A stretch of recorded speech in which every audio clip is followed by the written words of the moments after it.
I've looked forward to for a long time. For all of you who have just now tuned back into the radio station, all of you who left at noon and don't come back until 3 o'clock, I would like to tell you that I signed my new contract with the radio station today. And as one of the provisions granted to me for the extremely high ratings that I bring to this radio station from noon to 3, the radio station has agreed to fire Dick Norman. And Dick Norman will no longer be with you in the afternoon. It will be my show from noon until 6. So, you know, if you're one of these people that normally tunes out and doesn't come back until 3 o'clock, Norton is gone. Okay? I got the power. I got the numbers. Play my song, Michael. Lassiter, News Radio 970, WFLA. Tarpon Springs. Hi there, Tarpon. You're on the air at 970 WFLA. Congratulations on your new contract. Well, thank you very much, Tarp. I'm very happy to be speaking with you. I'm a first-time caller. I'm not very old. I'm not very well-read historically. And I suspect that you are, and I think that you can help me out. You suspect that I'm very old, sir? Well-read. No, it's just I'm very old. No, just old enough.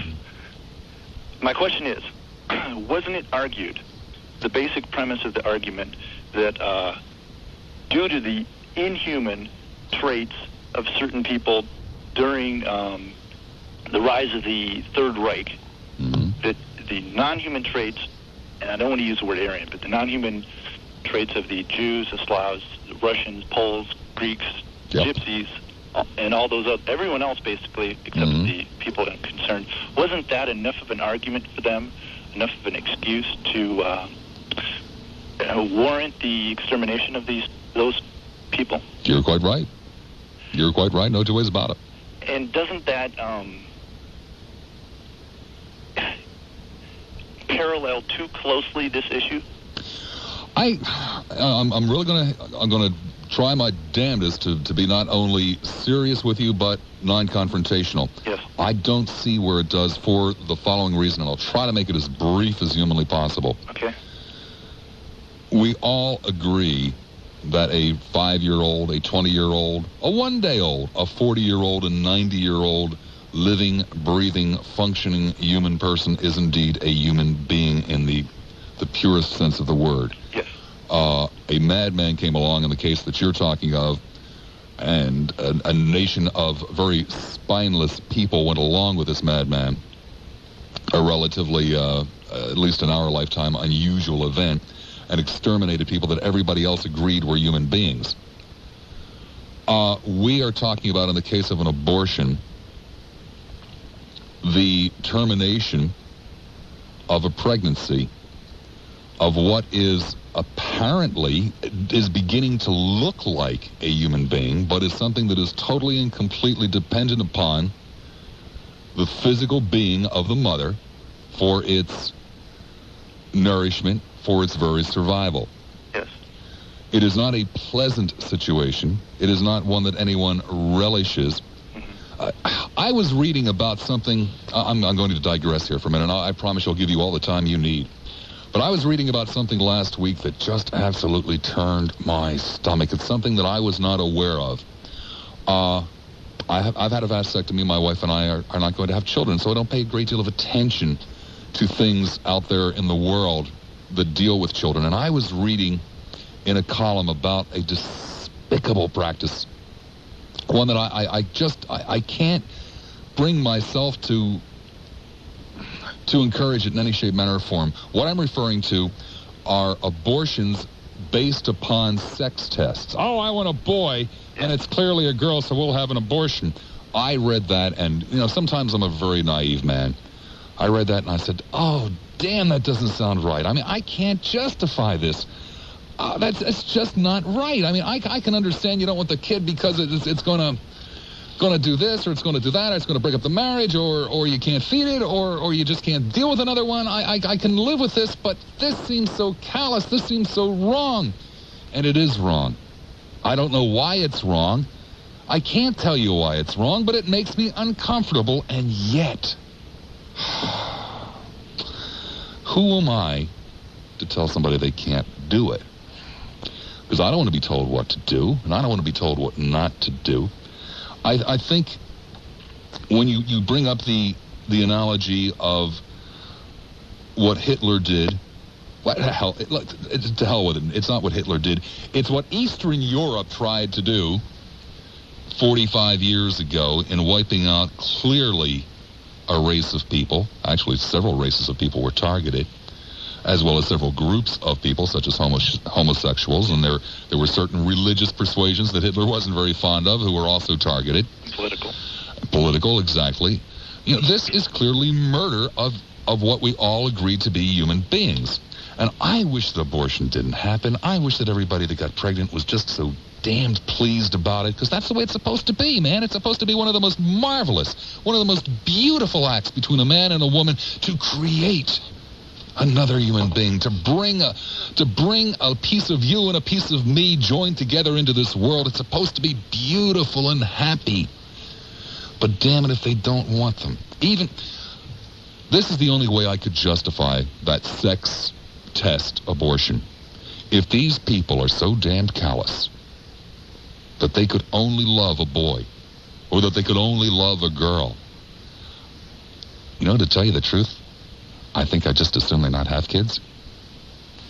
That's a good point. Yeah. If I can take a little more of your time. Well, I took a lot of yours. You can have all of mine. Okay. I have a genetic disorder called the Marfan syndrome.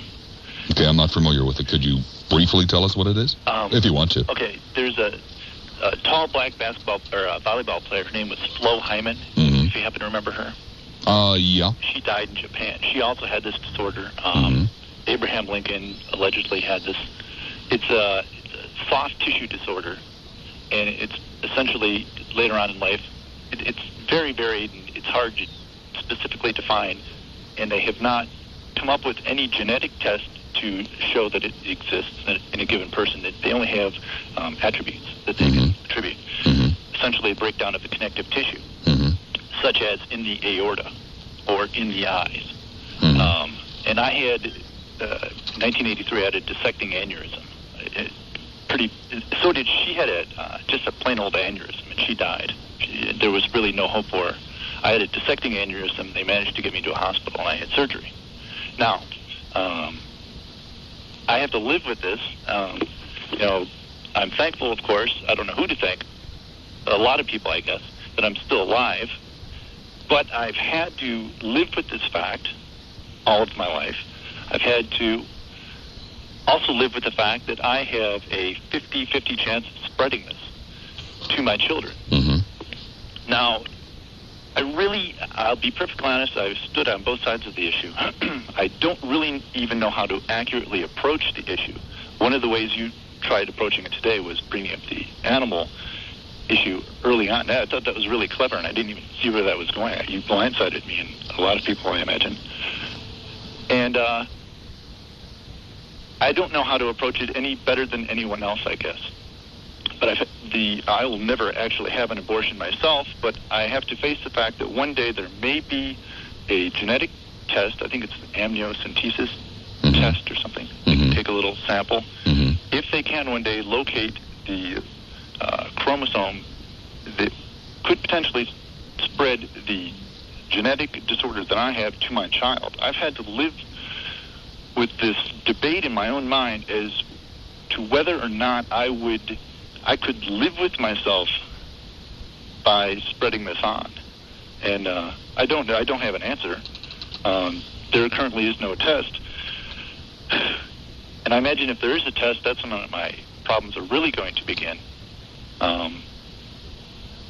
And I guess one of the reasons I wanted to bring up the issue of Nazism is not necessarily to blindside your argument, but because I have been looking, I'm looking for all answers, historical, religious, political, and the simple fact that there are no easy answers, I guess just goes to prove how complex this issue really is. It's an incredibly complex issue, and one of the great problems with the people who, well-meaning people, damned well-meaning people, sincere people, for the most part on the so-called pro-life side, is that they tend to oversimplify. They tend to assume that there are basically only two reasons for getting an abortion: because you didn't you didn't close your legs, or you just consider it to be a simple, easy way of birth control, which isn't true. 10,000 abortions, 10,000 different reasons. 10,000. Some of them as gut-wrenching as yours. Some of them frivolous. But by the same token, like we spoke of earlier, I'm not so sure that I would want that man and woman who just couldn't possibly put up with a girl. You know, hey, I'm glad there is abortion available for people like that. I don't think they're fit parents. And if they want out of it, let them out of it. I think. I hope. I don't know. Well, it's been good talking to you. I look forward to speaking to you in the future. Thank you very much. Goodbye. Take care. 18 minutes after the hour of 3 o'clock. Hey. 21 and a half minutes after the hour of 3 o'clock. St. Petersburg. Hi there, St. You're on the air at 970 WFLA. Congratulations on your new contract. Well, sir, there is no new contract. Obviously, just a little joke. We'll be talking about that a little bit later on. Okay, so I'm sorry.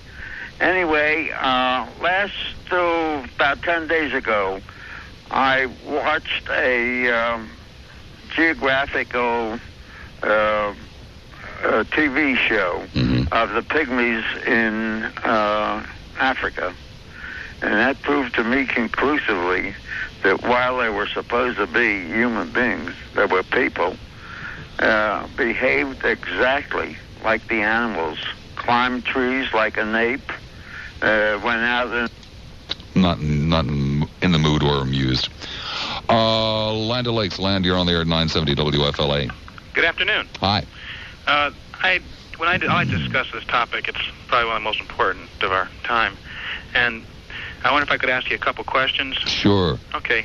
Do you have a stage of development where you say, okay, the state has not only a right but an obligation to protect a life, like say at 9 months or... Yeah, the state does have an obligation to protect a life. Okay, at 9 months, is that the criteria? No, when it's born. When it's born, so at 9 months, it's okay that if a person wants to abort it for sex selection or... That's against the law, sir. Now, I heard that what you said about Roe versus Wade, and you were correct that you omitted the one part about it not only had to do with physical, but mental, which is a major loophole that would cause anybody that could find a psychiatrist to say, yeah, this would be mental stress. Are you suggesting, sir, that psychiatry is not a science? I said it was a loophole. A loophole? How's it a loophole, sir? Well, are you suggesting that mental illness is not for real? No, I made the point. That's all. All I said was that you said. No, it was, I think you made a slur against psychiatry and all the people who suffer psychiatric problems. Yeah, well, that's not the direction I wanted to take it. Well, I would hope not.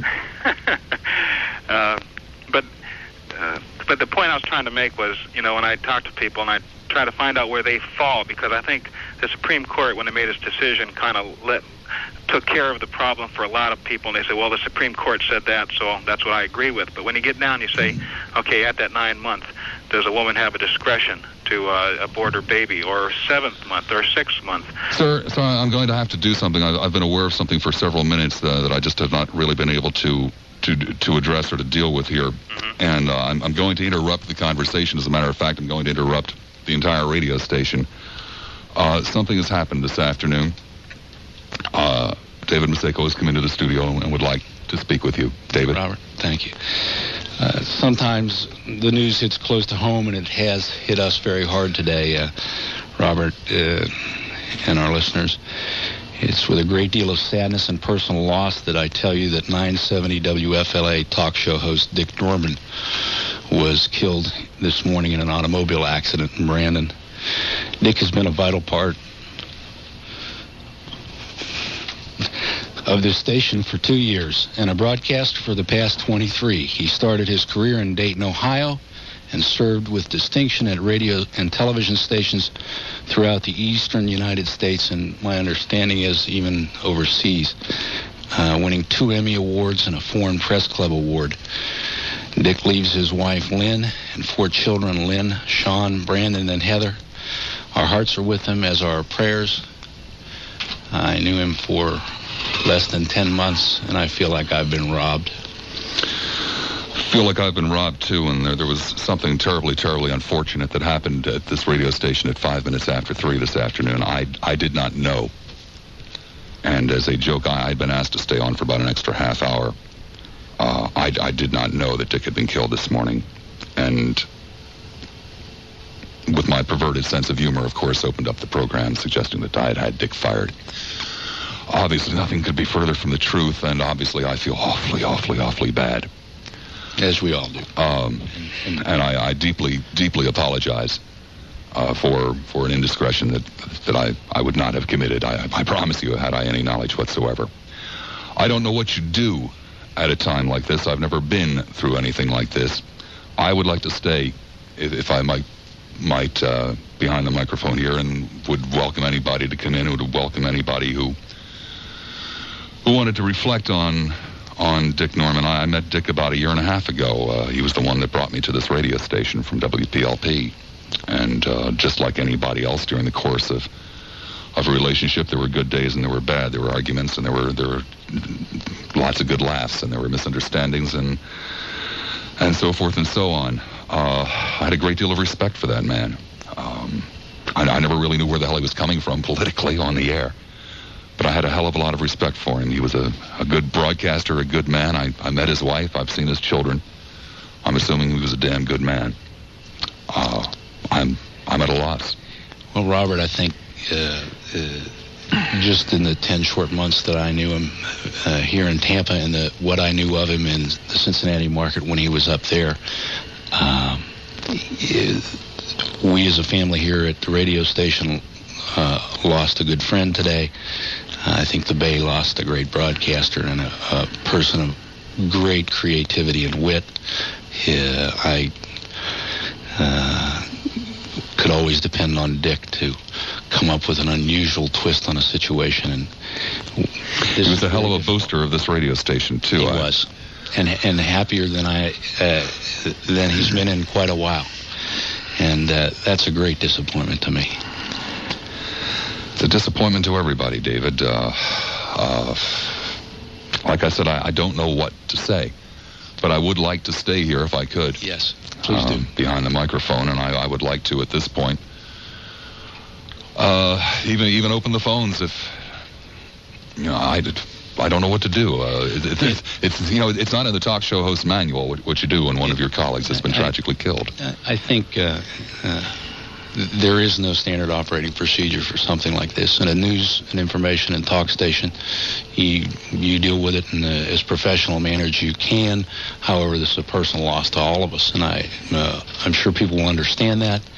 And I think it's important that we continue on, and if people want to talk to us about it, we'll be more than happy to talk to them about it. I again wish to apologize for everybody listening for what turned out to be one of the most tasteless things I've ever done in my entire life. I promise you I did not know with what I said at the top of the hour. It was Lassiter's demented sense of humor that was obviously one day going to catch up with him.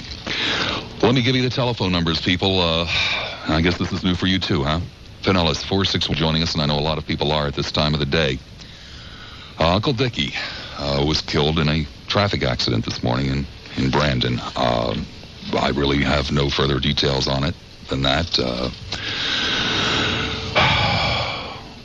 He was an interesting man, and this is his time slot. He belongs here. He should be here now, and he won't be here today, and I'm sorry to say he won't be here any day from now on, and that's a great loss. It's a very serious loss. Michael, or want me to take a break? Okay, we'll take a break. You'll have to excuse us. We're going through something that we never prepared to go through before. We don't quite know how to deal with this, and so maybe some of the things we're going to do are going to sound a little bit strange to you. Maybe some of the conversations are going to sound a little bit strange to you, but something tragic happened this morning. We didn't find out about it until just a few minutes ago, and that is that at about 7:30 this morning, Dick Norman was killed in an automobile accident in Brandon. Blindsided as he was driving out, pulling out of a driveway. And we've never had a colleague killed here at the radio station before. Captain Mel Berman is sitting here in the studio with me. Some other people will come through, I would imagine, during the course of the afternoon, and I have asked to sit here and be with you where Dick would have normally been with you.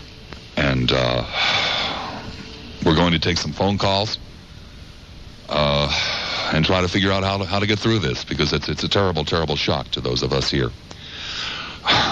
Captain, you know, there ain't no rules today. Well, I'll tell you, it took everybody's breath away, and everybody's walking around in a very severe state of shock here at the radio station. And I think a lot of people didn't realize what kind of a guy Dick was off the air. You know, he's a great entertainer, or I should say was, I guess. And he is probably one of the brightest people that I have ever met in terms of mental capacity, the ability to absorb information, the ability to entertain. I mean, people have no idea of what kind of an individual he was. He was a good man that everybody around here totally enjoyed and loved. And I'm not just saying empty words because of the tragedy of this morning. I'm telling it like it is. We all shared a great affection for him. And, you know, you hear a persona on the air, a guy coming across as a personality, and you have no idea of what he is like. He has a raspy voice, and he may say things that you totally disagree with and think the guy's off the wall. But basically, the man was a wonderful individual, a good person that everybody around here loved. I think probably the memory that I will take, I didn't know Dick personally that well. I've socialized with him twice, I believe. And both times happened to be at the same place, Cobb's Cove, where I had dinner with Dick. And I remember, I will always remember, the warmth when people would come up to the table. You know, they wanted to see everybody, but it was Dick who was the one who was genuinely warm. It was Dick was the one that sent them away feeling as though that they had, that they were very special people. And of course they are special people. I envy that ability that he had on a one-on-one. He was a good broadcaster, but he was even better in person because he liked people and it came through. And he loved conversation. There was a mischievousness in his eyes. Yes. He was almost a little boy. The first time my wife met Dick, he said to me, "Hey, you ugly old gray-bearded rascal."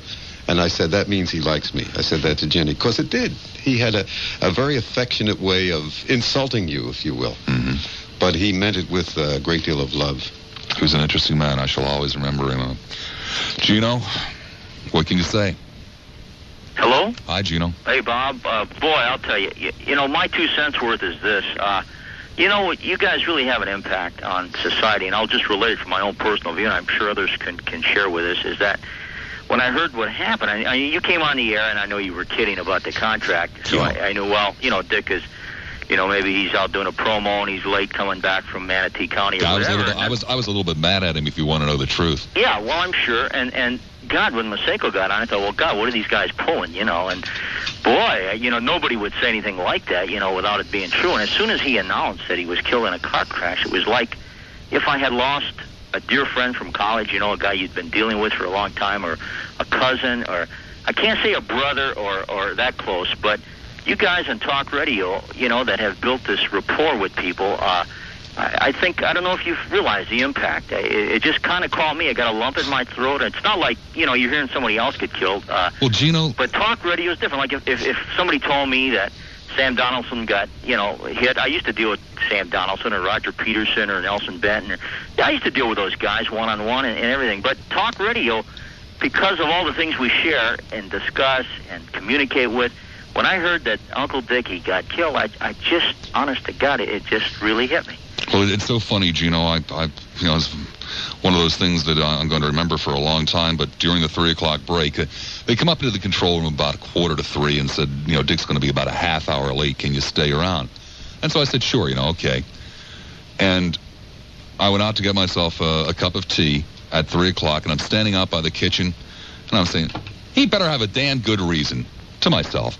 You know, because this isn't right. You know, what the hell is it with these guys that do the 3 to 6 show? I mean, this is the 4th or 5th time I got stuck with this, feeling really sorry for myself because I was going to have to do an extra half hour, and I figured, okay, I'll tell you what I'm going to do, Norton. I'm going to come back, and I'm going to make up this ridiculous story about how you got fired so that when you finally get your ass in here this afternoon, the rest of your show are going to be all these little old ladies who are totally confused. No matter what you want to do, they're going to stick you with, well, that Lassiter. You know what I think you later, should do today? Dick, to me, and you know what I liked about him was what you brought up is you never knew where he stood, and that's what I really liked about him the most, his unpredictability. I'm convinced I'll go to my grave that man was more liberal than I am. Well, that's it. See, one day he was liberal, one day he was conservative, but always you could count on him picking on, he'd always take on the big boys, and I like that. Just like you take on the establishment. They got to be trimmed down. But I wish today if callers would call in and share with us the best of Dick Norman, like an Irish wake, a few laughs. Because, Dick, over the years that I've listened, when he got fired with Sue Tracus, trying to grab that microphone away from her, and you never heard from him, you thought that was a joke, and the guy was gone, And then when he drove down, when Maseko took over, and he had that big Jaguar, and they let, of all people, Norman drive that thing down. I don't think he ever drove anything newer than a 1952, Studebaker. And they let him drive the old Jaguar down from Kentucky and all the way down here, and they couldn't find him for 2 or 3 days. And things like when he goes out with Mike to the chili place, and Blab Radio. Remember that when Dick Norman was on Blab Radio, and Leonard's carburetor making coffee in the carburetor shop. You can just picture the coffee being, funneled through the carburation system or the radiator system. I wish today, Bob, you guys would bring out the best of Dick. Maybe a couple days, because that guy, he brought some good cheer to my life, and I'm sure to many others' lives. And he got us to think a lot too. Got us to think a lot. Thanks, Gene. Thank you. Be good. Mike in Tampa. Hi, Mike. You're on the air at 970 WFLA. I really want to express my condolences about Dick. I was really sorry to hear that. I had not listened to him too often, but I was just really sorry to hear that he was killed. It's a terrible thing. Indeed it is. Thank you. How old was he? Dick was 2 or 3 years older than me. He was about something in the neighborhood of 45, 46, 47. I know he said about a year ago. I think he said he was 45. Yeah, that sounds about right. Okay, well. And he had 2 very young children, too. He also How many children did he have? 4 altogether. 2 of them were very young, and he has a boy in the Army overseas in West Germany, I think. I'll say this, too, Bob. He also had a very fatalistic attitude. He almost had a premonition of something like this happening. I don't know if you've had any conversations like that with him off the air. No. But he did have that sense that he wasn't going to live long. I'm surprised to hear that. Because of our hours and in the earlier part of my knowing him, the relationship, an adversarial relationship, if you will, talent management, and then in the latter portion, his following me, I did not. I invited him over. There were 3 social occasions. I forgot I had him over my house. Something I had always been meaning to do and never got around to until about a month ago. I invited he and Mike over for pizza, and he came, and I'm glad that he did. I'm damn glad that he did, but I would have never guessed that he had a fatalistic attitude. He seemed to me to be a very optimistic guy. He was, but he also had a very realist attitude. The last conversation I had with him was Monday night at the Sports Emporium in Brandon, and he was talking with Ginny and me, and he talked about the time that you invited everybody to go to a little restaurant over here after the ratings came out. The Turf. Good time he had with you and Michael Serio. Okay, there's a 4th time I was with Dick I'd forgotten about, too. Right. And that was he had a gleam in his eye when he was talking about that, because I think he really had a great affection for you, Bob.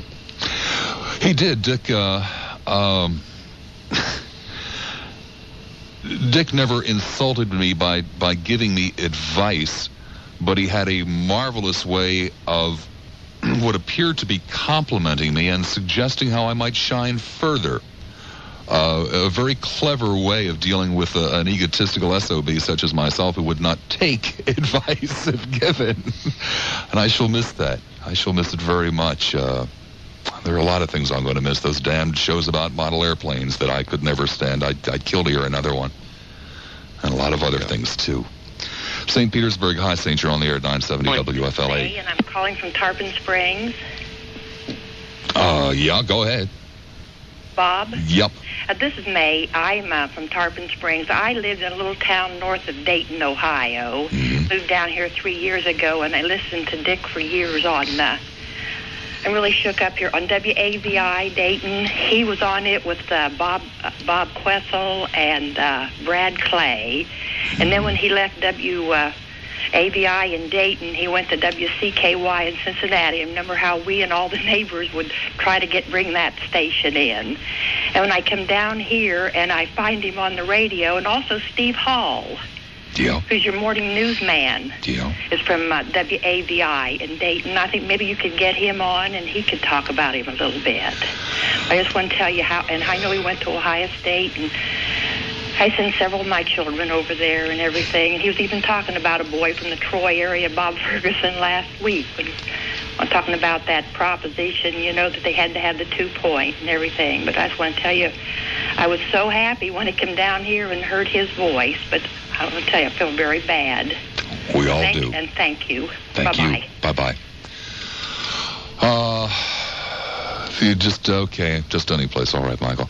Alice in St. Petersburg. Hi, Alice. You're on the air at 970 WFLA. Hi, Bob. Hi. Sometimes, I get a little agitated with you, but when I had heard that in the beginning, I was going to call in, of course, tell you how could you do that. But I just wanted, there are going to be some jerks that call in, of course, and make comments about that. But we have all, I think, been there one time or another. Alice, if there are any words I could ever take back, those are the words I take back. Hey, trust me, I went through it twice and never had a chance to take words back. And so if anyone like that calls, my suggestion would be just to hang up, because it's something that, we all have. Some of us have our warped sense of humor, which I do also. And I could just feel in your heart, I know how you felt, because it has happened to me. And, but I just wanted to express my condolences to all of you. And he is someone that's going to be missed.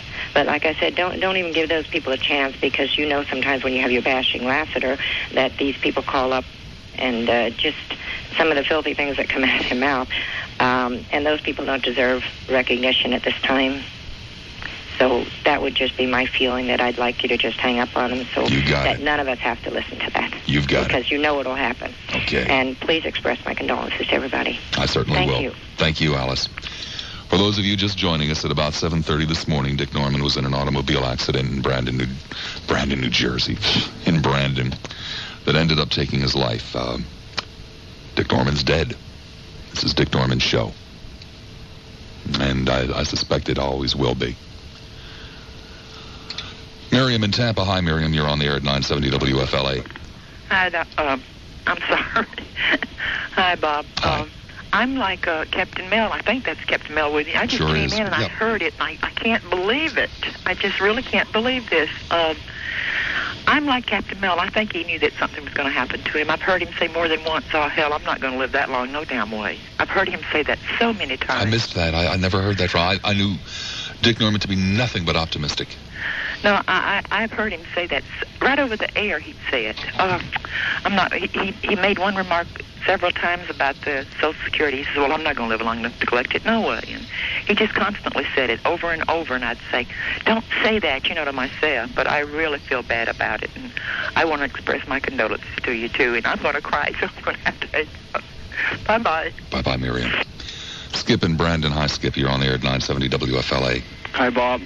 Listen, it's ironic that I saw the accident because I live in Brandon. I got off early, and I was pulling out and I saw he got brought out by a Bronco. But that's not why I called, Bob. Listen, I listen to you whenever, sometimes when I get off work early, and I listen to you. And you come across as a hard nose, But Bob, I know. Listen, I remember when your dog died, and I know that how affected you were, and I know that you really are a caring person. And if something's going to happen to you, Bob, listen, you're probably going to end up beating yourself up over this, because it was just, listen, what you did at the opening of the show was just bad timing, and it was, like you said, it was nothing to do. Then Skip, do all of us a favor, and let's just let it go at that. It was incredibly bad timing. Bob in Temple Terrace. Bob, you're on the air at 970 WFLA. Yeah, Bob.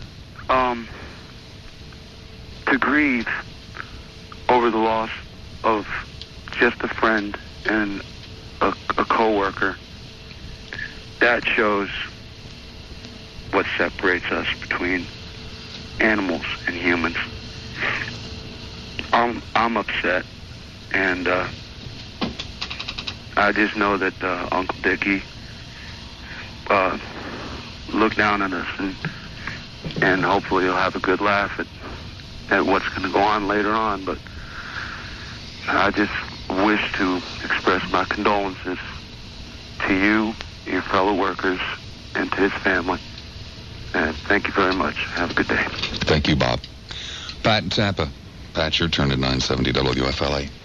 Hi, Bob. On the Dick Norman Show. Hi, how you doing? I just wanted to, first of all, wish my condolences on to his family. I feel at a loss now. I've been a talk radio listener probably for about a year now since I moved to the Tampa Bay area, which before I never have. But I think we're going to suffer a loss, that's obvious. But as family, I want to just extend to them. I can feel for them. But the biggest thing I want to say to them, and I think a lot of your listeners will agree, the biggest thing that I feel from Dick Norman, the talk radio, there's entertainment media, and, you try some tricks sometimes to get roused and get calls and all this kind of stuff. But the big thing about Dick is you could always tell through his voice and by, whatever topic came up here that, damn it, he cared. And I think that's what I'm going to miss the most, because I think, not enough people care nowadays. That's me. It's, what can I do for myself? And you could feel it through Dick and through what he talked about and the way he presented himself. And even while, he wasn't apt to cut off callers and all this other kind of stuff that, the little more antics that you see sometimes. But I'm just going to miss the caring that you could hear in his voice. And I think we're going to have a hard time replacing that. There are an awful lot of things that I hope I'm able to profit from, to learn from Dick Norman. Let me tell a silly little story or two, if I may, out of school, something I don't think I've ever talked about on the air before. Dick was a hell of an entertainer. That's what his job was, and he also had supreme confidence. I'm always patting myself on the back for being a great talk show host, and half the time I believe it, but I have utterly no confidence in myself whatsoever. If I don't have a full board of calls, I'm a nervous wreck. Dick Norman would lie about his calls. This man had such... I would stand there in awe. He'd be standing there with one call on his board, and he'd lie to you and tell you it was full because he had the kids and a lot of other things. Things that he talked to you about that he won't be here to talk to you about anymore. But one thing's for sure. Even though he isn't here, this is the Dick Norman Show. Pam in Sarasota. Hi, Pam. You're on the air. I just want to say one thing. I heard about it when I was driving in my car. I drive about 250 and 300 miles a day, and you guys are with me from 9 o'clock in the morning until I get home, which is sometimes very late at night. And you've rode with me through a lot of things, through a divorce, through some searching of myself.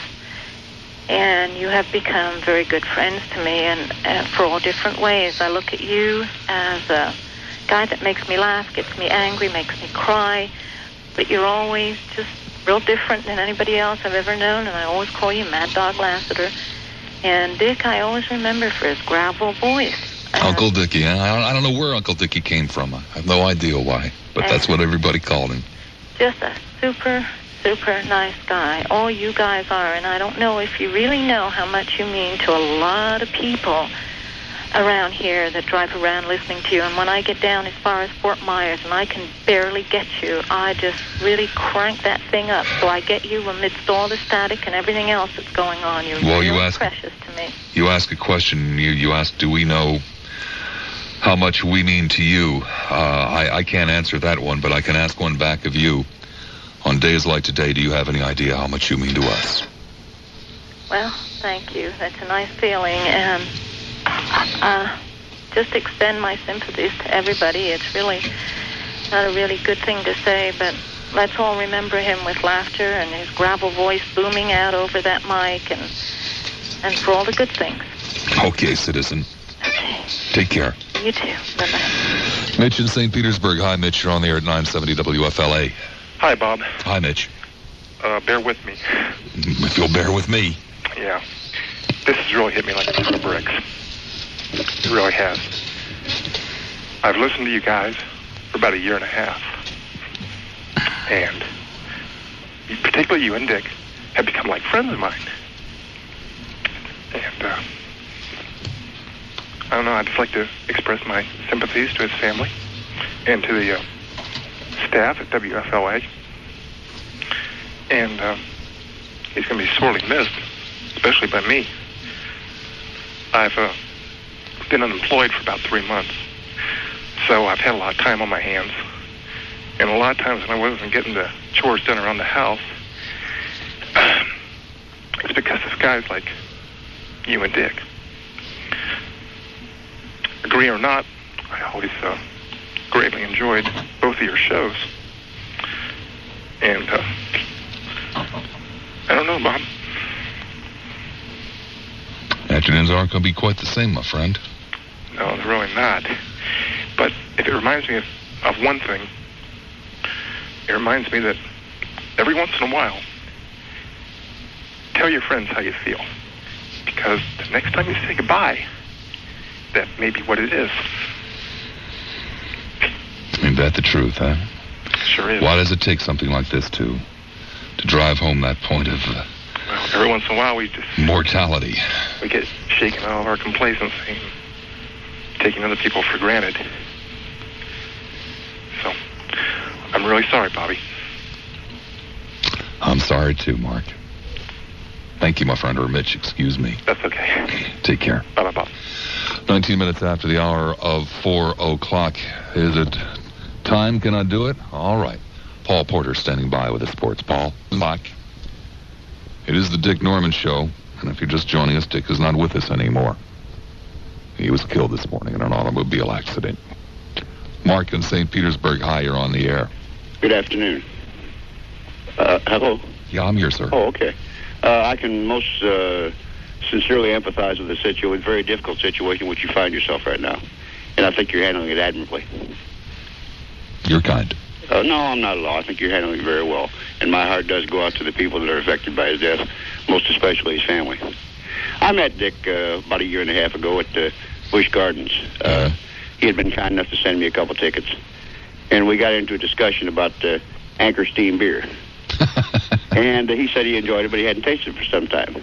So I brought him. Same old trick used on everybody. It was the way you always get people it could be. to Well, anyway, he conned me into bringing some. And I also at that time met Mr. Gonzalez. And so then I later had occasion to speak to Paul Gonzalez and ask him if Dick had shared the beer with him. He said, hell no, he walked away and drank it all himself.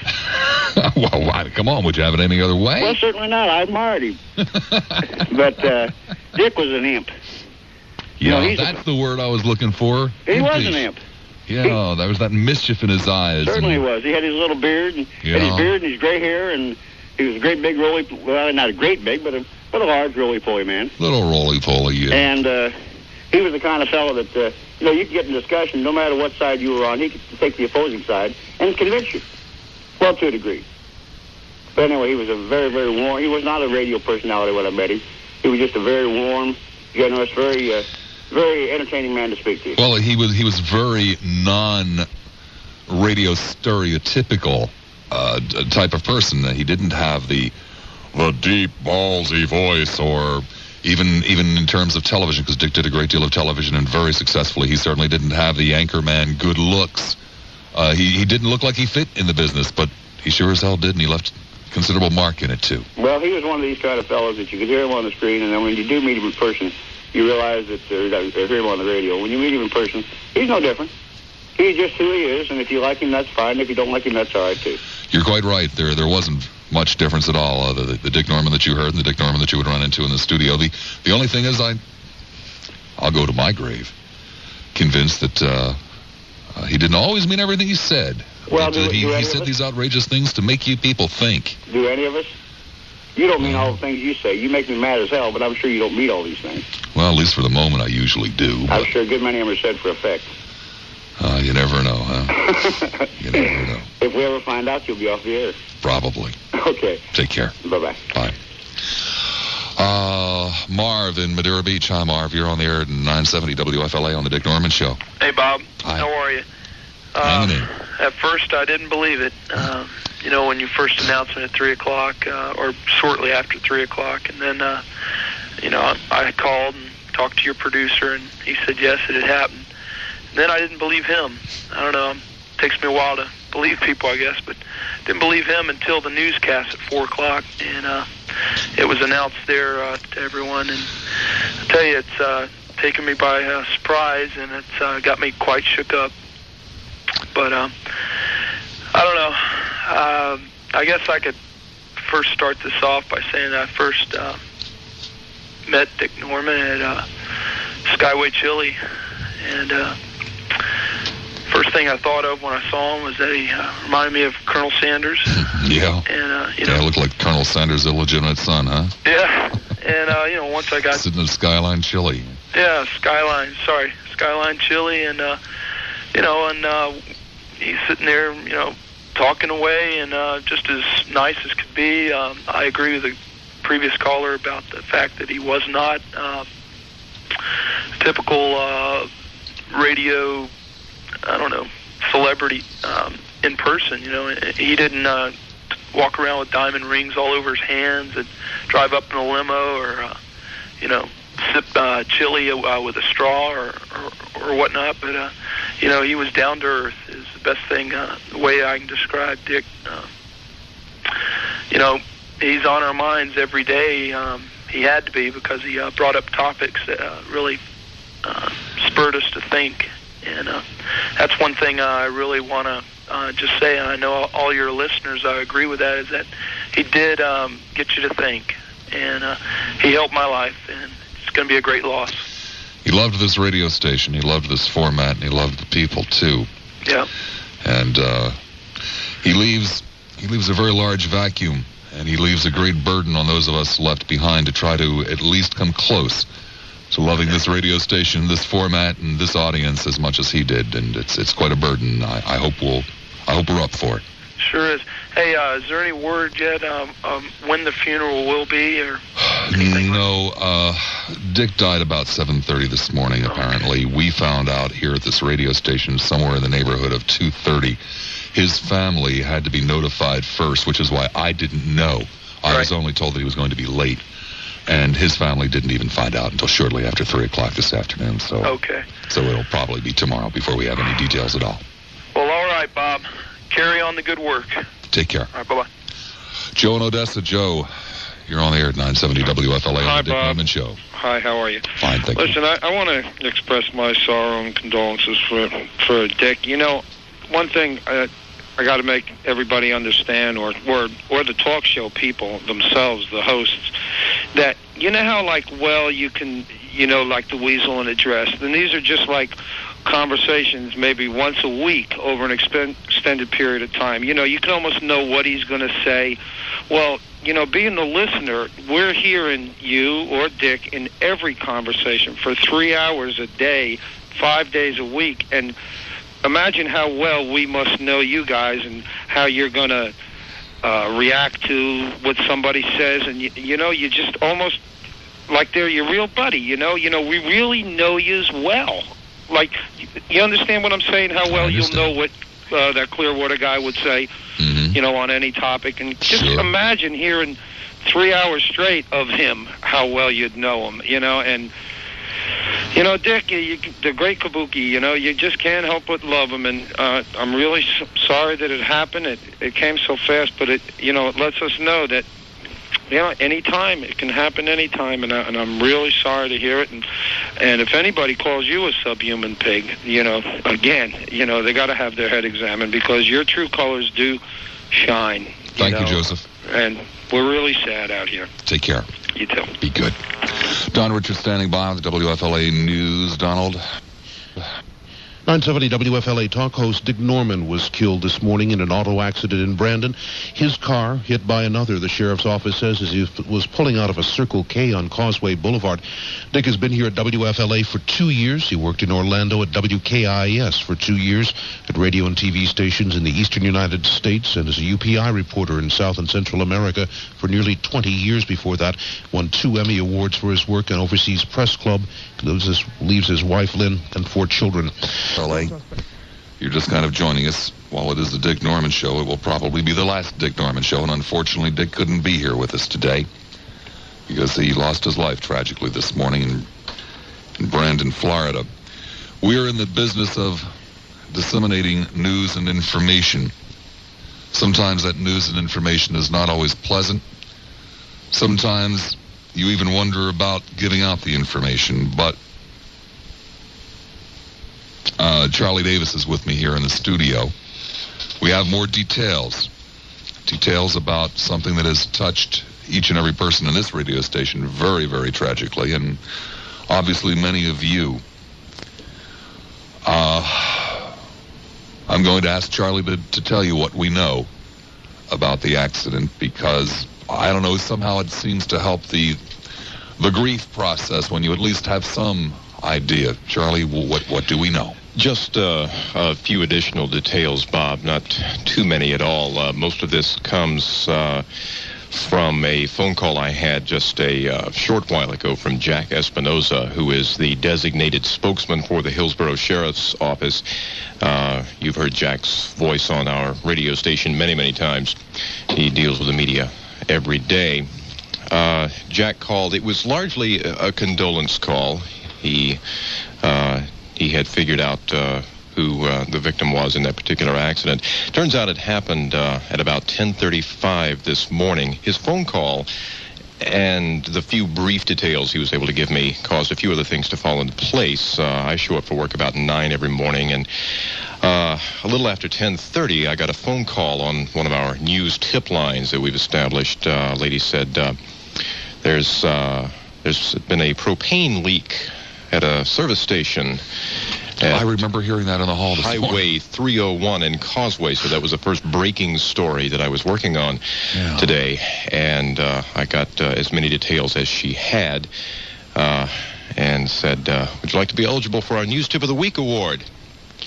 And she said, why, certainly. So I took down her name and address and logged it in the book, immediately called Hillsborough Sheriff's Office and County Fire EMS to confirm that what she said was accurate, and then we went on the air with it. It was just a few minutes before 11, so we put it on the 11 o'clock news, both AM and FM. Avoid 301 in Causeway because there's been a propane leak. There have been a few evacuations. They're trying to get it locked down right now. Traffic hazard. Stay out of the area if you possibly can. I didn't hear the news about Dick Norman until about 3 o'clock. And Jack Espinoza called, I guess a little after 4.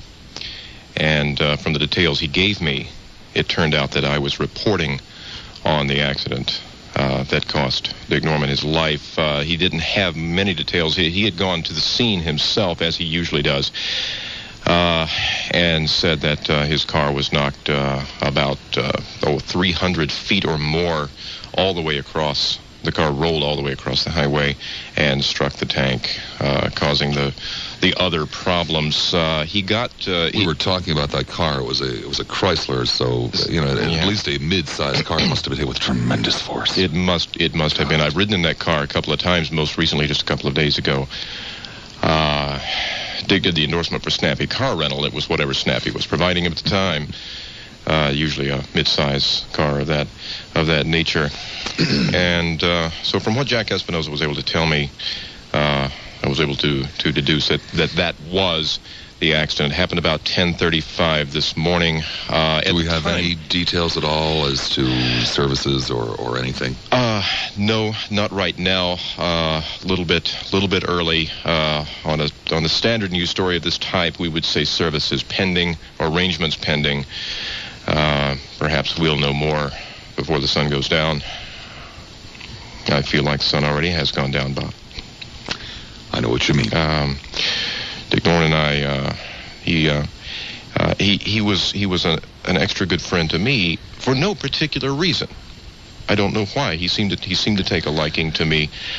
I came down here a year ago. Yesterday was my first day here, and he always made my life a lot easier and a lot more pleasant here during the darker days of a previous ownership. When I didn't know if my job was going to last another 5 minutes or not, he was the one I would talk to. And geez, we went out for pizza I think it was last Wednesday. He said, let's go to CDB's uptown here. Their pizza is very underrated. And he's right, it sure was. Man, I had a good nose for pizza. Charlie, I've got a break. Life goes on. Yeah. The radio station goes on. If you'd like, please feel free to sit around. Paul Porter standing by with the sports. Paul?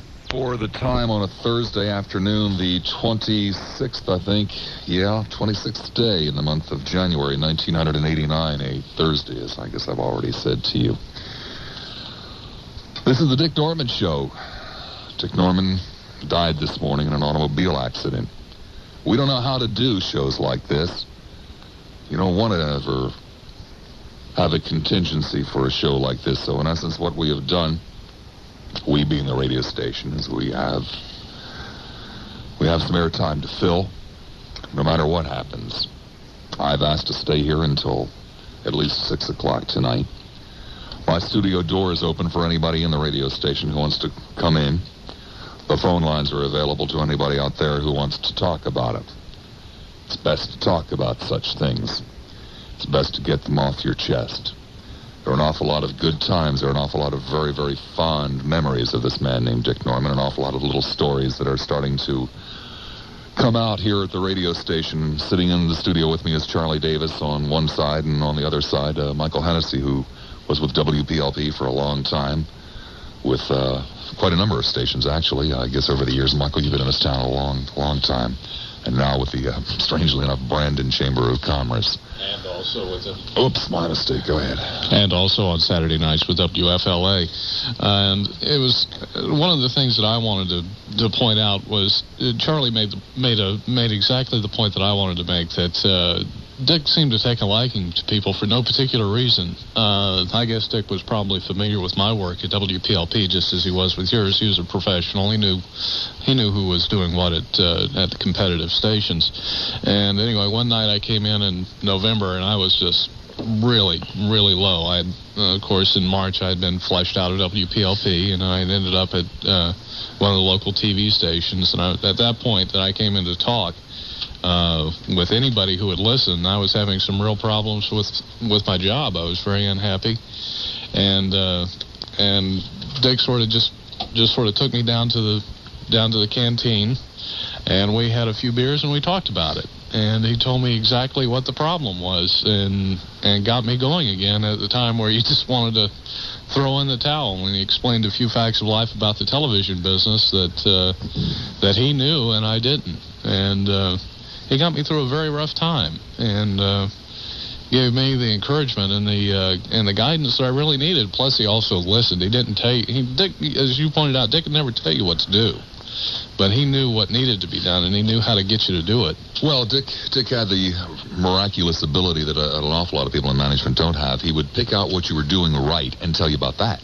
Mm-hmm. And suggest that you do more of it, and leave it up to you as a human being with a half a brain in your head to figure out that since we didn't mention the other things I'm doing, that must be wrong. Mm-hmm. Absolutely amazing. As I mentioned to you earlier, we've been through national tragedies together. We were at WPLP when the Challenger blew up, and I thought, God, this is awful. This is a terrible thing. How can we possibly go on? And yet here we are with a personal tragedy, and I think that's probably even worse. How you've been able to do what you're doing and keep it together is beyond me, and it's hard enough for me to just come in and talk about somebody who I knew only very, very slightly, but who had a real impact on me, and who went out of his way to make things easier for me. And as Charlie said, again, no particular reason for it. I'm just a small, insignificant person, and yet Dick made me feel like I was somebody very important that he cared about. The answer to your probably somewhat rhetorical question is you just do it.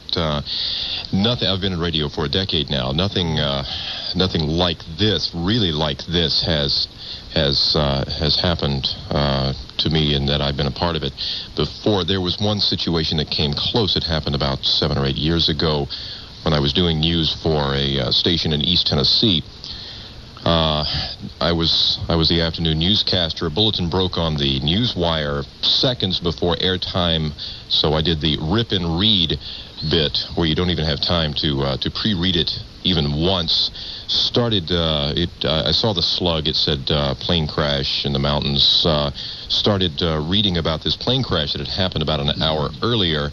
4 people killed. Started reading the names. Realized that I knew 2 of them very well, and used to play poker with one of them.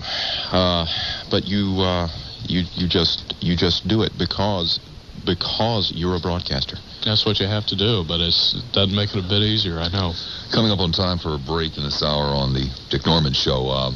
When we come back from the break, I want to give as many people, people have been awfully kind and have been holding on the lines for a very long time who care to share some thoughts with Dick, and I want to give them as much of an opportunity as we possibly can to get on. So, to Paul Porter. No. Hi, citizens. 4:53 the time on the Dick Norman Show. One thing that's starting to dawn on me that I don't think I had ever realized before. First of all, please excuse me. I wish I wasn't here. I wish I didn't have to be here, but under the circumstances I want to be, and I also want to be in some form of communication with you and tell you some of the things that I see going on, and something I did not realize until just really the last few minutes. Slowly, one by one, an awful lot of young men who work at this radio station and aren't necessarily on duty today are starting to come in here, and it suddenly dawned on me why. Dick Norman spent an awful lot of time encouraging young people in this business, an awful lot of time encouraging people who are relatively new in it. I guess I just never realized how much time he spent or how much of an effect he had. And what I'm seeing is both very sad and rather touching. I don't know who's going to encourage young people around this radio station anymore. I hope we'll find somebody. There are an awful lot of holes that were left in this building, in this business, in this community this morning, somewhere in the neighborhood of 10:30, when an automobile accident tragically took the life of a man you know as Dick Norman. Pat Fulton. Pat, you're on the air at 970 WFLA on the Dick Norman Show. Hi. I had to call in. Dick was a big man in the very best sense of the word, and I heard it on my radio at 3:30 and couldn't believe it, and all I could do was get to a phone. I just want to tell you some things I remember and I loved about him. He was delightfully outrageous, and he was delightfully mischievous, and I loved him when he really got torqued off on a subject. He was a rascal. When he was swinging from the chandelier. Another thing I will always remember about him is when I was working with Amendment 11, the English Language Amendment, he was very fair. He didn't agree with the issue, but he believed that it was fair that people talk about it and have a chance to vote on it. And I had a chance to deal with a lot of talk hosts while I was, promoting that particular thing. And Dick was very, very fair. A couple of things that I remember, a lot of things I remember, but just 2 things. One was the day he walked off the air. It was at noon on a Friday. And I heard him right before, the noon news came on. He indicated he was quitting. I was in my office and I was left breathless because I thought, what? No Monday without Dick. And this is when he trucked off to Ohio. Yeah. And I was so glad when he came back. I said, oh, God, it hasn't been the same. It's funny you should mention that. There's a little button on this board that made that whole fiasco possible. Oh, and I've been staring at it all afternoon, thinking to myself, the Dick Norman Memorial button on the board. Because I knew something had happened in-house, and we didn't all understand what it was, except he'd had it, and he was walking. And I thought, you can't do that to me, and he did it. I remember, I don't know, what was it, 2 or 3 weeks ago, but he was doing a show. I didn't get the whole thing, but it was the tail end. He was taping it for his son, Sean. Oh, yeah, the letter to his... And I got the postscript, and this really grabbed me. And I remember I was getting ready to cross the Howard Franklin Bridge, and he was saying, and Sean, I took care of that situation for your mom. We're going to get something set up, and I love you, and we'll be in touch. And it was Dad talking to the son. And I thought, isn't that sweet? And this is going to Germany. I got to know him and his wife and his kids and how he felt about a lot of things, and I want him back. And he was a formidable talk host. Oh, there were, to tell you otherwise would be lying. There were a number of times when I would have just as soon see the old geezer gone. But damned, I'd take him back today. He was formidable, and if there's a funeral I can go to, I'd like to. He meant a lot to this whole community. I think you can tell from the way the calls are lining up. This is something we have to do. We love the man. One other thing, I think if Dick could come on the air, he'd probably say something like, would you people knock this off? Would you stop this? Because he was self-conscious about people, saying, I love you. But this is something we got to do. And I appreciate your giving us the opportunity to do it. Thank you, Pat. Okay. Be good. Mary in Palm Harbor. Hi, Mary. You're on the air on the Dick Norman Show. Yes, Bob. My deepest sympathy to his family and to the people at the station. He touched a multitude of lives. I haven't been able to call for a while, and I did call him yesterday, and I'm so glad I got to talk to him yesterday. It was just like, we've been out of touch for a while. And I don't think anybody can take his place. I've been a fan of his since Uncle Dickie was in Cincinnati, and I've never had a chance to meet him. But the thing that this other lady said, she was devastated when he went to Cincinnati. So was I. But then the next day, I got a call from my cousin up there, and she put the telephone up to the radio and said, look what we've got. And then when he came back... Well, Dick was gone from Cincinnati for quite a number of years. That's very unusual for someone to have been remembered that long after his departure, demise as the case may be. He must have had an incredible effect on that town. He certainly did. He really did. Everybody liked him. He was a feisty little guy, and we loved him for that. I've never met him. He was just a real one. I never missed turning him on when I had the opportunity. And Bob, I appreciate what you're doing today. Thanks so much. You're quite welcome. Bye. Take care. Nope, my mistake. Herwin and Oldsmar. Herwin, you're on the air at 970 WFLA on the Dick Norman Show. Hi, Bob. Hi. I think what everyone's missing is that, they're grieving at their loss, but I think we really lost a member of our family, our radio family, anyway. And I think, we didn't call him Uncle Dickie for nothing, because he was everybody's uncle, whether it was advice, thought, opinion, or whatever the case may be. And he will be sorely missed, not only here, but, and whatever his listeners have passed on to their families. There's no greater tribute than you can pay to somebody who labors in this particular industry than to say, I'm going to miss you. Right. That's what it's all about. Yes, sir. He did his job. His job was to touch your heart and to touch your life, and he obviously did it. Absolutely. Thanks very much, Bob, for letting me express my feelings. Take care. Thank you, Bob. It's 5 o'clock. The last Dick Norman Show. I didn't want to do the last Dick Norman Show. I would have much preferred that he'd done it, but circumstances and events did not permit that. At about 10:35 this morning, Dick was in a tragic automobile accident. Dick really did live in that little apartment, that dingy little apartment he told you about, because his family was still over in Orlando. He couldn't sell the miserable house over there. And he didn't like that apartment. He really didn't like it.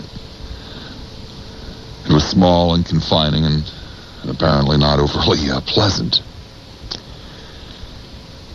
And so he used to spend as much time out of there as he possibly could. That's why he was always taking people out to Skyline Chili or looking for pizza or stopping by a bar so he wouldn't have to go back to that damn place. His family was 100 miles away, and that's where his heart was, and it's where his soul was. There's a tremendous temptation to say things like, well, if only the sale of the house had gone through, if only this had happened, if only that had happened, his family would have been over here, and he probably wouldn't have been out at 10:30 this morning. Maybe he would have, maybe he wouldn't. But he was. And he was broadsided by another driver who was obviously going way too fast. Drove Dick's car 300 or 400 feet. And it wasn't a tiny little baby car. So Dick can't be here for the last Dick Norman show.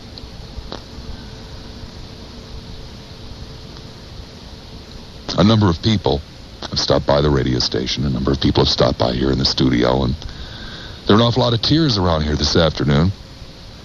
Strangely enough, there are an awful lot of laughs and giggles, because usually when Dick Norman was around, there were laughs and giggles. He was a feisty old mean man who had this look in his eye, who wanted to be, who was the kind of guy that was always on the verge of committing some kind of mischief. You never had to worry about Dick stabbing in the back. You kind of had to worry about him coming up behind you and going, blah, blah, blah, blah, blah. So you always looked over your shoulder when Dick was around, and you're laughing more often than not. There's no real way to do a show like this. You just kind of let it happen and see what goes on, and you do the best you can. And you see, we do this for ourselves, but we also do it for you guys, and we aren't always as nice to you guys as we should be, and we don't always pretend as though you mean as much to us as you do. But you mean a hell of a lot to us. And I know that you meant a hell of a lot to Dick. And for the remainder of this particular hour, if you'd like to be part of the last Dick Norman show, if you'd like to pass along your thoughts, your memories, we want to make it available to you. Hi, Fran. Hi, Bob. You're on the air of the Dick Norman show. Yes, I just wanted to tell you how much my heart goes out to you and all the staff there. This must be the hardest thing you've ever had to do. Dick Norman meant a lot to me. I haven't been here but about 5 weeks, but I loved him.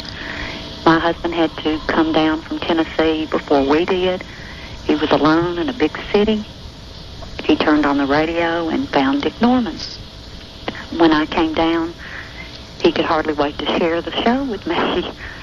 You know, I really feel a loss. I'd love the whole day with you guys. I just wanted you to know how much you all mean to everyone out here, and that our hearts go out to you, and we love you. Well, you mean a hell of a lot to us, and what you just said is awfully important to us. And I guess we love you too, Fran. Well, it's, you know, y'all just really do. You made me feel welcome in a huge city. I'm from a very small town, and I don't always agree with what you say, but I could depend on you to be there every day for me. And I've come to love Tampa because of that. And I just hope you all will continue on, and that, you know, you will do what you can to keep these shows spicy for us. Dick Norman, I don't think I could describe him as being spicy, but he was very entertaining, well, and he'll be greatly missed. I'll tell you what, if you can give us a day or 2 or 3 to kind of get over this and get back to business, as Dick, of course, would have wanted us to do, we'll keep it spicy for you. Well, just put up with us for a couple of days, okay? I'll put up with you for as long as I'm here, which it looks like it'll be forever. You know, we love you. I don't see how y'all are carrying on, but I'm glad you did. I'm sure Dick would have wanted you all to. And thanks a lot for letting me talk. Thank you, Fran. Bye-bye. Richard in Palmacia. Hey, Bob. How are you? Hi, Richard.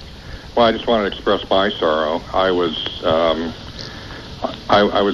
a guest on Dick's show numerous times, both in person and on the phone, and You wouldn't be one of them airplane people now. No, I'm afraid my battle was with the phone solicitors.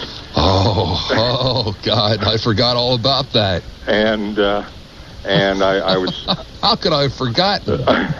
Dick's great crusade in life. Yes, and I...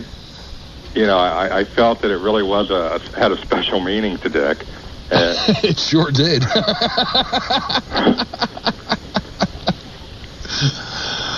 It sure did. He hated those phone solicitors. I wonder if maybe they'd be kind enough to stop soliciting for a minute or so tonight in memory, huh? Well, they might. Have a good day, Bob. Take care, Richard. Joe in Tampa. Joe, you're on the air. The last Dick Dorman show. Joe, you there? Guess not. Sam in Tampa. Sam, you're on the air. All right. Oh, okay. I'm sorry. Sam, can I put you on hold for a second? All right, Bob. Okay, because I should go take a break. Personally, I'm quite pleased that my last moments with Dick were in this very room, just about this time yesterday, laughing and giggling about some practical jokes that we were going to play tomorrow on some people that work here. I guess we won't play those practical jokes tomorrow, but damn it, at some point, Dick, before the week is over, I'll do them. We'll do them. We'll have the laughs. Tony, you're on the air at 970 WFLA on the Dick Dorman Show. Yes, good afternoon, Bob. This is Tony Sarasoli. I'm the general manager of WPSO Radio in Newport Richey, Florida. Not often that we would have the opportunity or even want to call a competitor's radio station, but I think today is a rare occasion. On behalf of the staff, my father is the president of the company, we'd like to give you our sincere condolences to your staff, especially to Dick Norman's family on the untimely death of Dick Norman today. Thank you, Tony. Okay, you're doing a good job. Thank you very much. Thank you. Take Bye-bye. care. John in Largo. Hi, John. You're on the air on the Dick Norman Show. Hi, Bob. Hi. I just wanted to call and say that, I'm really sorry about what happened. I started listening to talk radio about 2 months ago, and I drive around all day. And I listen from 12 every day until about 6.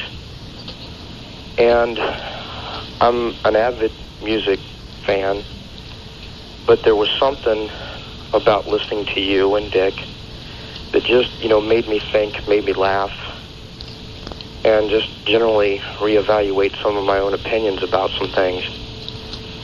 And the reason why I'm calling today is because I told myself, I got to call, Uncle Dickie sometime and, just tell him how I feel, and I never got to do that. And I'm sorry for that. Well, I don't know. Somehow there's a red chair over to my right that Dick used to come into the studio sometimes 15, 21 minutes before the end of my show and just sit there. And somehow he's sitting in that chair this afternoon. I think he heard. Well, I tell you what, it has spurred me so to, call again, and I will be talking to you in the future. Okay, John. Thank you. Be good. Bye-bye. Fred in Palm Harbor. Hi, Fred. You're on the air on the Dick Norman Show. Hi, Bob. Hi. I don't know how to say it. I'm a first-time caller, but Dick got me started listening to talk radio about a year and a half ago in the morning, and then you got me to clinch it to keep on listening.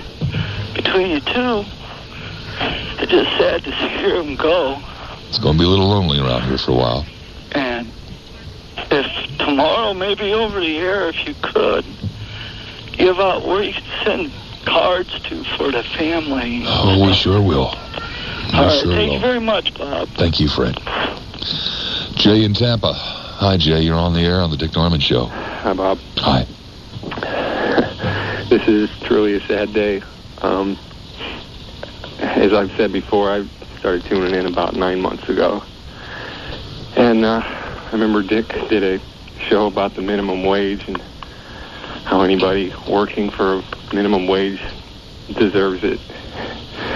And he was trying to get you fired up. He certainly did. I called in. First time I had ever called a radio station, and heck, it was the first week I listened. I didn't know what the hell talk radio was about. I remember, we got into it screaming at one another. And through the weeks and months, of course, I learned what talk radio was, and Dick wanted you to do one of two things, or maybe both. He wanted you to, first of all, do something to get the damn thing raised, and secondly, do something to get yourself out of that position. And more or less I have. But, then he succeeded. He would be proud. I'm really sorry. I feel terrible for his family and for you. And, I just want to say to you, Bob, that as you may or may not know, you're my favorite talk show host, and please take care and be careful, because I would miss you terribly. Thank you very much. Bye-bye. Bye-bye. Robert in Brandon. Robert, hi, you're on the air at 970 WFLA. Hi, Bob. Hi. Hell of a thing to get you to call for the first time. Yeah, a lot of first-time callers today, huh? This is just the kind of thing to bring us out, I think. This is so odd. I mean, I've never even lost a member of my family before, and today it feels like I have. It's a horrible feeling, and I just want to know if FLA is going to be perhaps replaying one of Dick's shows. Right now, the news programs are showing the footage of the accident, and that's a horrible last image to be left with of the man. The twisted car and the ambulance. It's pretty scary. I don't know if first of all, I don't even know if any shows exist, and if they do, I don't know what the plans would be here. You see, this hit us obviously pretty hard too, and it hit relatively late this afternoon, and we found out, I think, something in the neighborhood of 2:30, but we couldn't say anything until after Dick's, parents and wife had been notified, which was sometime after 3. And frankly, everybody here has been hit so hard that nobody's thinking about anything at this particular point as to whether or not that's possible, whether or not it will be done. I don't know, but I'll tell you this much: when I leave the studio this afternoon, I will be sitting down and bending an elbow with some people that work here at a local pub, and I'll bring it up, okay? Yeah. Well, Bob, I appreciate it. And listen, you guys take care. You're doing a good job. Okay. Thanks. Thank you. Bye-bye. Tampa. Hi. You want me to take a break? Okay. Don Richardson. Hello, Americans. I'm 5:39 at News Radio 970 WFLA. Up to Gary McHenry for a check on traffic. Up to Gary McHenry for a check on traffic. Gary? The Cretans, yeah. Oh, well. Win some, lose some. Traffic's probably what it usually is about this time of night. This is the last Dick Norman Show, if you're joining us. Dick, I hate to keep repeating it.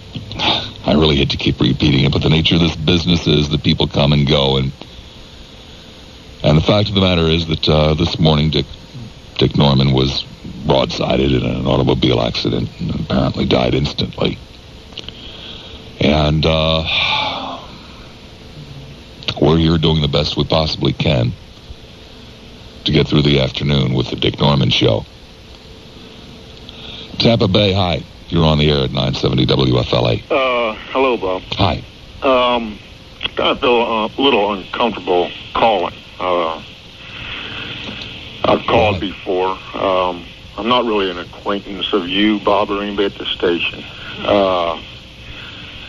But I have talked to Dick Norman on and off the air about several things. Mm-hmm. And the one presence that Dick Norman presented was that he treated everybody as much as he could like family. Yeah, he's a hell of a lot more decent than I was. He'd talk to you off the air. Well, that's beside the point. It is the point. You're right. Let me just, a little something I just now made up. I don't know how original it is, but a little thing to preface. About a year and a half ago, my father passed away. And one of the things that he had put on me was that I don't want you mourning my death. Accept my passing and move on. And accept what I have. Accept what I have given you. And I think Mr. Norman would have wanted it that way too, because he put his presence on the airways for whatever community he was in, and he gave his honesty to the community. He tried to give the people that were listening to him an objectivity to what was going on. You may not have liked what he said, you may not have appreciated how he was doing it, but he never was prejudiced directly towards people or situations. I may be out of place in saying anything, but Mr. Norman, may your voyage be a pleasant one. Thank you. Thank you very much. Sam in Tampa. Hi, Sam. Hi, Here on Bob. the Dick Norman Show. Bob? Yes, sir. Yeah, I have a kind of a humorous memory of Dick. I met him one time. I subpoenaed him to court, and I was acting as my own lawyer, and he got a big kick out of that. It was on a John Norton Ford case. I was suing John Norton. Oh, yeah. And I yeah. played a tape of Dick's commercial, and Dick verified it with his voice. I remember the day he went to court. I remember that day. Yeah, to kind of discredit him in the court, I said to the judge, Your Honor, Mr. Norman's opinion of lawyers is very low. He thinks, and he has said on his radio show, that lawyers are lower than prostitutes. And the judge said, Mr. Norman, how about your opinion of judges? And without batting an eyelid, Dick said, Your Honor, that doesn't come up till next week. Anyway, I had intended calling Dick to tell him of the results of it, because that case was kind of held in abeyance, but they had an arbitration board, and I've been meaning to call Dick the last few days to tell him that I got my $1,850. I'm sure he would have been pleased. So I'm sorry I didn't get through to him, but if he's listening, Dick, I got it. Buy a beer for him, okay? I will. Okay. And I'll drink it for him, too. Bye. Okay. Take care. Linda in Seminole. Hi, Linda. You're on the air on the Dick Norman Show. Hi, Bob. Hi. I guess this is the day for first-time callers, and something I thought I would never do. Talk show host is always pleased when he brings out a lot of first-time callers. Well... And Dick was a talk show host. He certainly was. And I feel bad because I guess this week I was probably madder at him than I've ever been because he was a little afraid. Yeah, I know what you mean. And I'm certainly glad that I did get a chance to listen to Dick, and we're surely going to miss him. And I really send my condolences to his family and to all of you there. And keep up the good work. Thank you. Mm-hmm. Take care. Bye-bye. Leo in Largo. Hi, Leo in Largo. You're on the air at 970 WFLA. No, he's not. I'm sure he had a good reason. Ray in Land O'Lakes. Hi, Ray. It's your turn. Bob, hi. Hi. My heart goes out to Dick and Dick's family and to you and your colleagues. I had some experiences with Dick, too, not on the air because I was afraid to talk to him on the air, I guess. But, well, you know, a lot of people have said it, and I remember my father first saying it was they broke the mold when they made that son of a gun, you know. And that's what they did with him, I guess. You know, he was one of a kind. I loved him, too. I love all of you guys. And but one day I was driving downtown. It was on a Saturday. I drive all over Tampa all week, and I hate driving on weekends. But I was going to Home Depot or something like that, and Dick came over the air about every 5 or 10 minutes, kind of promoting a flea market, a new flea market down there on 50th and Broadway. Oh, yeah. And you were mentioning earlier about how he had the lines full and the board was full and everything like that. Yeah. And he was like a carnival barker, you know. Here goes one, there, you know, and boy, a packed house. They're coming in the doors and everything. And I thought, God, I'd never seen this guy. You know, he's kind of like a latent hippie. He talks about Colonel Sanders and a chainsaw voice and stuff, you know, and I just got to see him. And I went down there and I swung those big doors open, and there was nobody there. I mean, it's like a ghost town.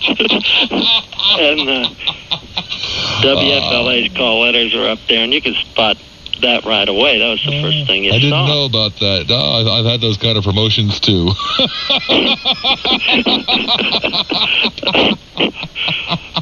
But you know, it made my day, and I walked up there, and there was about 2 people standing around WFLA's and some women against the window, and I said, you must be Dick Norman. And I'm kind of CS when it comes to talk to people. I'm not a good conversationalist, you know, and I was worried about what I was going to say, and he just took it from there. And I never had to say another word. He just and he'd let me chime in now and then and continue the conversation. It's dynamite, you know. And made you feel like an important guy, huh? Oh yeah. He had that ability with listeners and callers that he would meet out on the street. It's something that I always admired, and I hope that in the months and years to come, I shall be able to learn from Dick Norman and make everybody feel as important as he did. Dick, excuse me, Bob, a lot of people have learned from you and just like to have from Dick. And you know what I'd like to say? Together, we've lost a friend. And that's important because you're such a big part of Tampa Bay, and all you guys are. And if there's one last thing, I know a lot of people want to get their word in too, but my last words to Dick is last chance beer before the freeway. I love that. Okay. Thank you, Bob. Bye-bye. Bye. Dave in Tampa. Hi, Dave. You're on the air. Hi, Bob. Hi. Dave Sweat here. How you doing? Doing fine, David.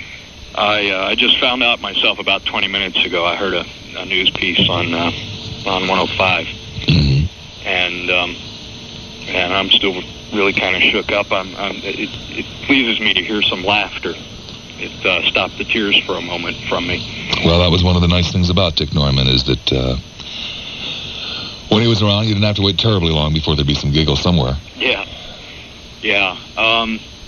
Dick gave me my job at FLA a little more than a year and a half ago. I left there about a month or two ago, and I started to think. I said goodbye to damn near everybody, but I don't think I said goodbye to Dick. I said goodbye to you. Yeah, I remember the day. Goodbye to Mike and Sue and Bob and everybody in the news. But I was seldom around when Dick was on the air or just coming off. I don't think I ever said goodbye. Well, you didn't think you were going to have to say goodbye, David. Life is like that sometimes. Things happen that you cannot reasonably anticipate. And while it may be sad, it's part of living. Yeah. And with a little bit of luck, you'll learn and grow from the experience, and there won't be a next time when you don't say goodbye. Because now you know that you just don't know what's going to happen. There is no future. There's only right here and right now, and you've got to deal with it the best you can because you just can't guarantee the next minute. Yeah. I remember, I guess it was a year and a half ago, and I walked in. There was just a student with a year of college behind me, and a little bit of radio behind me. And I walked in and I sat down, and Dick was the programming director at the time. And he was so enthusiastic when I came in because he looked at my resume, and he didn't have a position for me at the time. He had an intern from Gainesville. But he was so excited. He said that he wanted to hear from me every week, and I would call him every Tuesday throughout the 3 months of the summertime. I called him Tuesday at 10 o'clock in the morning. I said, Mr. Norman, it's me, Dave Sweat. How are things going? And he'd tell me everything was status quo, and his student in Gainesville was doing fine, but he'd be going back to Gainesville in the fall, and that he'd have a position for me. And sure enough, when the first week of classes rolled around, he brought me in, and I started training as a board op down there. And I had a lot of respect for him, and I always wanted to succeed for him. I wanted to be the best damn board op I could, so that well, David, he knew he didn't take a chance on giving me a job. David, you know about this business, and I'm up against a 50, my friend, and okay. We wouldn't want the last 50 on the Dick Norman Show to be too late, would we? No. Thank you, David. Thank you, Bob. Don Richards standing by with the WFLA News Brief. Donald. It's left of the last Uncle Dickie Norman Show. Paul Porter is with me here in the studio. You see, they ripped the damn page out about what you do when one of your colleagues is killed in an automobile accident. And so we don't really know how we're supposed to run this radio station this afternoon and into the evening. Paul Porter was going to do the sports huddle tonight between 6 and 8. Ted Webb was going to take the afternoon off. As a matter of fact, he is taking the afternoon off. But it's kind of next to impossible when you've lost a good friend and a colleague to be talking about sports. So it's also kind of next to impossible when you're sitting down for the first time doing a talk show at a station like Paul Porter is going to do in a few minutes. So we have decided, since we have to write the page of the talk show host manual as we go along, to keep the phone lines open, to let you talk about Uncle Dick, and to let you share any thoughts that you might wish to share on this very, very sad occasion for us, and we're coming to understand a very sad occasion for many of you. So if you would please be very kind to Paul as he takes over here in a few minutes. And please be kind to Uncle Dickie, too. Uncle Dickie used to listen to the Sports Huddle, and I understand sometimes he even used to hang around out there in the hall when it was going on. And he really did, Bob, and I know you're right up against the clock once again, but I just wanted to quickly add that when I came over here from the other station, as you know, I felt very uneasy because all these people that I had listened to, Dick Norman and all the enemies, man. Yeah, they were all the enemies, and here I was, the enemy, coming over to the other camp, and Dick Norman was the one who came up to me and said, you know, we've got the best news department now. We've got everybody we want. Of course, Don Richards came over here, and myself. And well, the damn man should have walked around with pom-poms on and a short skirt and bobby socks because he was the cheerleader. Yeah, he really made me feel welcome, and he made me feel like I belonged here, and I never forgot that, and I always thank Dick Norman for that. And I mean, he'd heard me obviously in the other station, but he didn't have to say that. And he did, and he really made me feel like I belonged here at WFLA. I was always impressed, both on the air and off, with the fact that the guy was the cheerleader. Rah, rah, WFLA, rah, rah, WFLA. And sometimes I look down my nose at that because it's just not my nature. But it's going to be missed. Yeah, and again, for all the people that are holding on that want to talk to you, I'll be more than happy to talk to them. I can't talk about sports. This isn't a night for sports. No. As much as I love sports, we're not going to talk sports tonight. Just wouldn't be right. An old sport passed on today. And, yeah. It's his day, I guess. We'll call it the Dick Norman Memorial Sports Huddle tonight. Beth and Valrico. Hi, Beth. Hi. You're on the last Dick Norman show. Yeah, I just want to say that Dick Norman, he made me laugh so hard sometimes I had tears in my eyes. I first heard him whenever Liz Richards and he had their time change, and I enjoyed his show a lot more than Liz Richards, actually, and I'll miss him. We're all going to miss him. Thank you, Beth. Welcome. See, if it wasn't for Dick Norman, I probably wouldn't be here tonight. It was Dick Norman that went to bat and talked to me and negotiated with me and brought me over from that other place. So in many ways, it's an honor to have done the last Dick Norman show because he's responsible for my being here. It's not the show I wanted to do. I can think of a lot of others I'd rather do. But since Dick couldn't be here to do it himself, I feel privileged that they allowed me to do it.